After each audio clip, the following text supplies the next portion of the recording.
Alex, good morning. Kick it off for us. Where is your head with your team at the moment? Hiya, how you doing? Thanks very much. The show's great, by the way. Really appreciate being on. Thanks, Thank Alex. you. I think if you look at the team last year when Rashford broke the record of consecutive goals in Premier League games, I think he got 10 or 11, we were full strength pretty much at that point.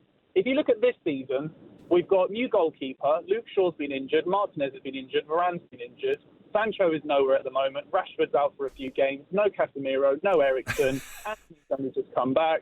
It's an absolute sham at the moment. Like, Ten Hag has not been able to put his team in at all this season to get any form of consistency. And then we're looking at bringing on players like Mainu, Pellistri, and I can't remember who else came on yesterday to get us out of trouble. Who are just and Johnny Evans to the rescue. Yeah, I know. They were all fit. They were all fit when you got done at Munich. They were all fit when you got done at Spurs. It's a bit of people are hiding behind his injury. The back four for about a month was missing a lot of their play, and I think that was important.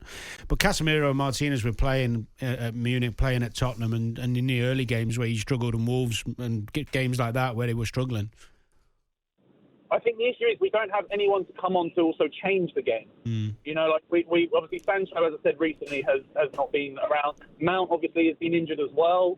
So whatever Ten Hag is trying to do, I just don't think he's had a run of games to implement this season what he did last season. I do think we should have gone and got Harry Kane or Rice. I think any of them would have been strengthening the team easily. Should have, Alex, but they might not have wanted to go there, mate. I don't think he did. No, that's a reality. Sorry? That's the reality of football these days, that United isn't first on their list. That's right. We're not as desirable as we used to be because we're not playing and performing in the way we used to. The direction of what Arteta has done looks much more desirable, I agree. And Man United are not what they used to be. Sure. Alex, listen, thanks for the call. Chris, I believe you were there last night, were you? I was, yeah, and I was listening to Jason Cundy throwing out his fishing line, like the fan, it was the fans' fault, and I was twitching to ring, and I thought, no, I'm not going to. But I know you've brought it up, Jim. I will say, just going back to that, Harry Kane, Declan Rice, why would you come to Old Trafford? I don't, I love the club. I've lived next to Old Trafford all my life. It's a farce. It's run incompetence from top to bottom. I'm not going to do a Gary Neville. For me, I don't want to keep changing the manager. I really don't. However, every manager we've had since Fergie left has been at the wrong stage of the career. Moyes was out of his depth. All the others, he's been angles why they came in. Mourinho wasn't as good as he was before. I would say Moyes needed more time. I was there every week, and I remember the Swansea game, the FA Cup, and we got done, and I was like, this isn't the guy. And I knew he just wasn't. So where's it going, Chris? I make you right on that, actually. Where's it going, Chris? Yeah. So for me, I don't want to say this, and I know everyone's like, you can't do it, we've got all these problems. Ten Hag hasn't got the charisma. He's stubborn. There's no direction. You look at Ange at Tottenham, you look at Emery at Villa, there is a style of play. Whatever happens, we should have a style of play. And last night, they're asking the fans to give, we say about the fans giving back. How can we give back when we've lost more games than we've won? And there's no style of play 18 months in, and I don't want to say it, but I think they've got to push the button. And this weekend, I am watching it under my cover quilt because I do not want to see it. That's going to be more than 7 the way we're playing. We've got no fight, no heart. And if there was heart, we would get behind him like we should have done last night. And we were behind him for a little bit, but Bayern were excellent. The fans were really good. But that's not an excuse. Chris, some of the points you're making, mate, I can hardly believe I'm hearing about Manchester United, but I am. Chris, stay on the line. Gary, did you ever think you'd hear from a passionate United fan saying we've got no heart and no fight?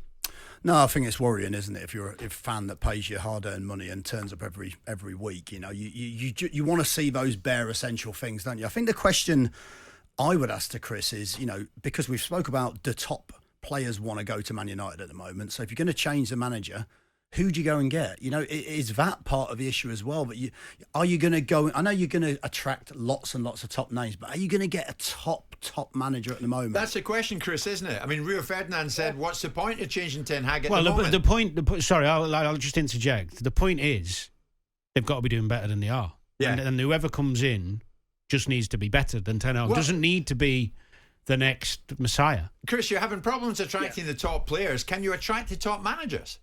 Well, you're all right in the same respect. I'm throwing this out to get rid of him, but I also think that there would be a bounce back. There's a style of play. He doesn't pick his best players available. You've got Martial playing. He shouldn't be anywhere near that team. I was there on his debut against Liverpool. Great start. We thought this guy looks amazing. He doesn't care, and there's too many players. who are just not good enough. And that's down to recruitment. And it goes all, even Ten Hag, his players he's bought, other than Martinez, I would say, he was a great player. Casemiro was good.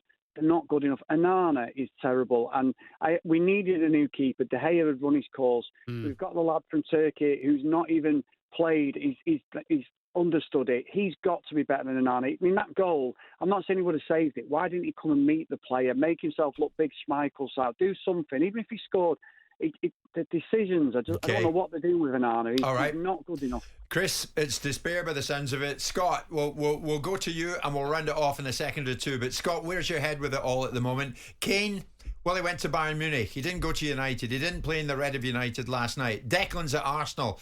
Where are you with where some of the top names are going and they're bypassing your club? Morning, boys. Are you all right? Morning. Fed up. I'll tell you what I am fed up of, Jim, is listening to these so-called United fans. The guy that was on earlier on saying about Tottenham, the way they play, Postecoglou. If he's that impressed with them, go and support Tottenham. He probably only lives down the road. You know what I mean? So go and support them. Right. You know, let's not beat about the bush. You know, they support the team. You don't listen. The guy that was on before, that was at the game last night. He I totally agree with a lot of things he said. The only thing I will disagree with, Kane wouldn't have come to Old Trafford because what's his name? The chairman of Tottenham, Levy. He would not sell to United. Not now. He did in the past with Berbatov, but not now. They wouldn't sell to United. Could you have done with Declan?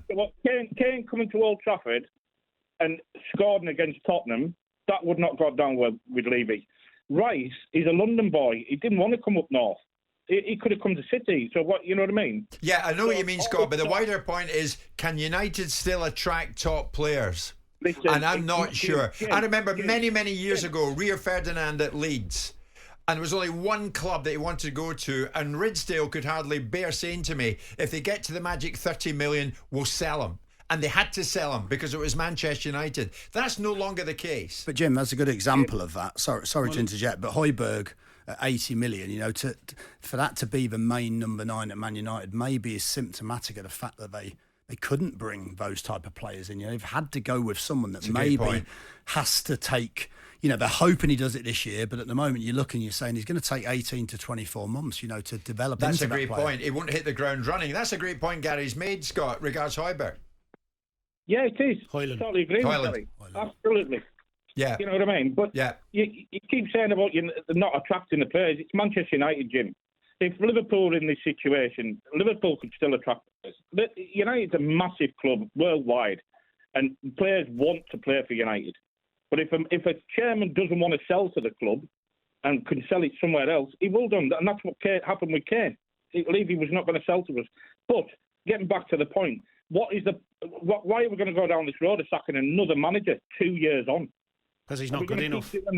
He's not good enough. But Danny, so we're going to get Pochettino. What's Pochettino doing with $1.5 billion team? No, I'm not suggesting there's an ideal. I just think, look, unfortunately, there's not a million Peps out there, is there? You know, everyone would want a Pep or a Klopp. Yeah. But there is a lot of good coaches out there, and he just looks, and I feel for Ten Hag a little bit because he's walked into one of the biggest clubs in the world, and he's faced a lot of problems that weren't his own, by the way, and that's fair enough. Yeah. But the recruitment's been poor, and he looks a little bit out of his depth. I have to be honest.